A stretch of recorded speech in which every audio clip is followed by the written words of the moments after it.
Viss šis arī ir tā kā sagatavots aplīmēšanai. Pēc tam mēs viņu redzēsim babas krāsās. Es domāju, daudz labāk viņam piestāvēs.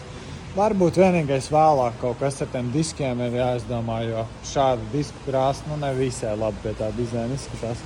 Kā es nezinu, moši jāpārkrāso. Vai varbūt tomēr būs jānopērk citi, bet, īstenībā nevar sagaidīt, ka viņš arī būs ar dizainu. Tāpēc, kad ļoti pa gabalu viņi var pamanīt. Es nesen braucu ar Taikenu garām Maksimai, teiksim, pie Mūksalas apli. Un vienkārši jau pa gabalu es redzu, kā Artūrs ar jauno Kijā parkojās. Un pēc tam iebrauc atkal dzīvojumā zonā, skatos atkal pa gabalu Artūrs redzams. Tā kā baigi krīt acīs un man liekas, tā krāsa tā kā ļoti, ļoti, ļoti veiksmīga. Kijā ir nomazgāts un gatavs atdošanai.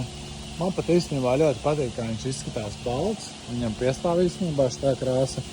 Bet ar dizainu viņš izskatīsies vēl labāk. Un tāpēc tam atliek nomainīt numuru plāksnītes, ko jau īstenībā sen vajadzēja izdarīt, bet, kā vienmēr laika trūkums. Bet, šoreiz, kad uzliks dizainu, tad noteikti tas būs pēc tam jāizdara.